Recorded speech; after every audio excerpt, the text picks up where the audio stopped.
Good morning student.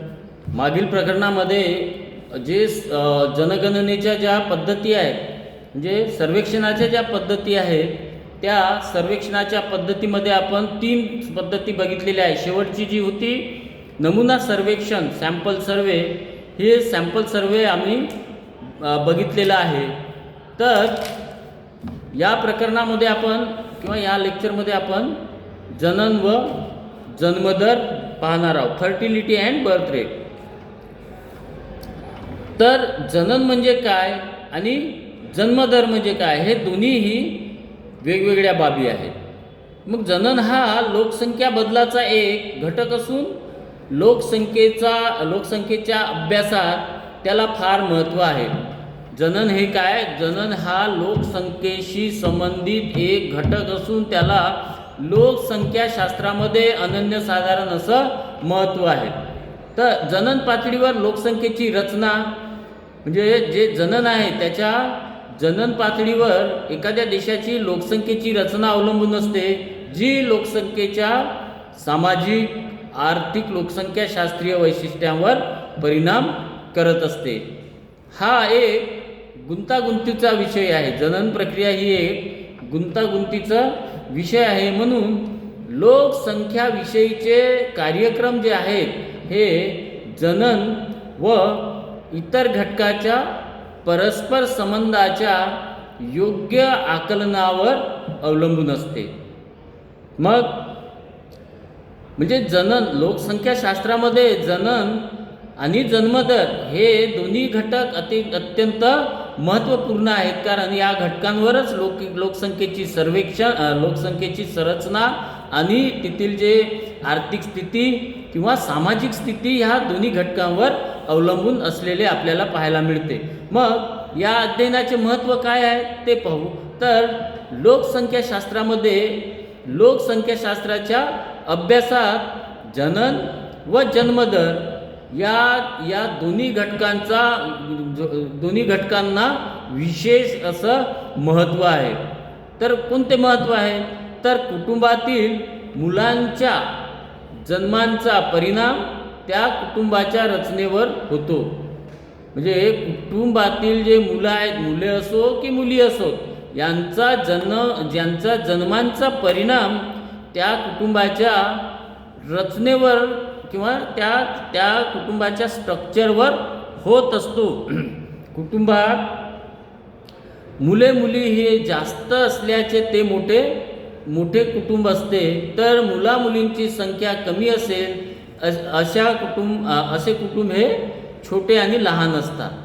नंतर दुसरं आहे, कुटुंबात जन्म जास्त होत असल्यास त्याच्या प्रामुख्याने आईच्या आरोग्य व मानसिक स्थितीवर परिणाम होत असतो.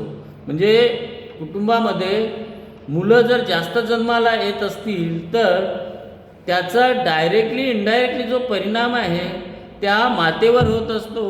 तिच्या शारीरिक आरोग्य आणि मानसिक स्थितीवर त्याचा परिणाम होत असतो.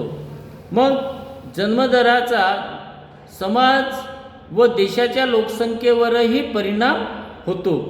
आणि चौथा आहे, जनन व जन्मदराचा अभ्यास आर्थिक, सामाजिक, पर्यावरणीय, राजकीय, लोकसंख्या वाढ, स्थलांतर, घरे, सार्वजनिक आरोग्य, कमी दरडोई उत्पन्न, लोकांचे निकृष्ट जीवनमान इत्यादी समस्या सोडवण्यासाठी होत असतो. याचा अभ्यास म्हणजे एखाद्या जनन व जन्मदराचा अभ्यास आर्थिक स्थिती, सामाजिक स्थिती, पर्यावरणीय स्थिती, राजकीय स्थिती, लोकसंख्या वाढ, स्थलांतर, घरे, सार्वजनिक आरोग्य इत्यादी जे काही बाबी आहेत ते बाबी म्हणजे या काही ज्या समस्या आहेत या समस्या सोडवण्यासाठी या जन्मदर आणि जन्मदराच्या अभ्यासाचं महत्त्व होत असतो. तर मग जनन म्हणजे काय, तर जननाचा अर्थ पाहताना स्त्रीच्या प्रजोत्पादन क्षमतेचा अर्थ समजून घेणे महत्त्वपूर्ण आहे.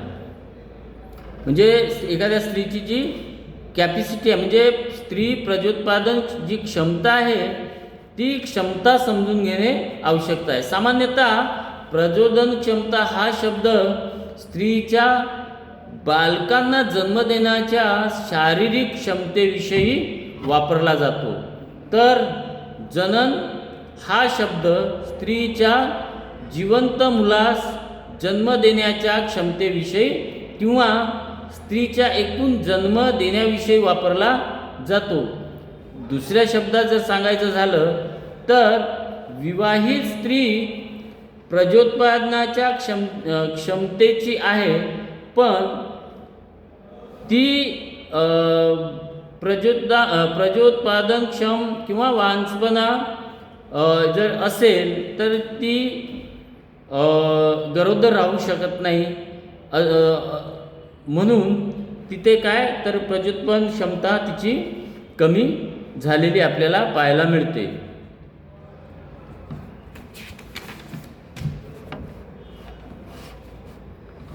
नंतर आहे जन्मदर. जन्मदर साधारणतः देशात किंवा प्रदेशात एकूण लोकसंख्येत म्हणजे एखाद्या देशाच्या एकूण लोकसंख्येत वर्षभरात 1000 लोकसंख्येमागे जन्माला आलेल्या बालकांचे किंवा अर्भकांचे प्रमाण होय. जन्मदर म्हणजे 1000 पुरुषांमागे 1000 लोकसंख्येमागे जे काही बालक जन्माला येतात त्याचे प्रमाण म्हणजे जन्मदर होय. जन्मदर हे बहुधा 1000ला सांगितले जाते, ते 100ला सुद्धा सांगता येऊ शकते. मग हे जन्मदर जे आहेत, हे जन्मदर किती प्रकारचे आहेत त्या संबंधीची माहिती आपण पुढील प्रकरणामध्ये घेऊ. म्हणजे जन्मदर सांगण्याच्या ज्या काही पद्धती आहेत त्या संपूर्ण पद्धती आपण पुढील प्रकरणामध्ये घेऊ. आज आपण इथे थांबू. Okay, thank you.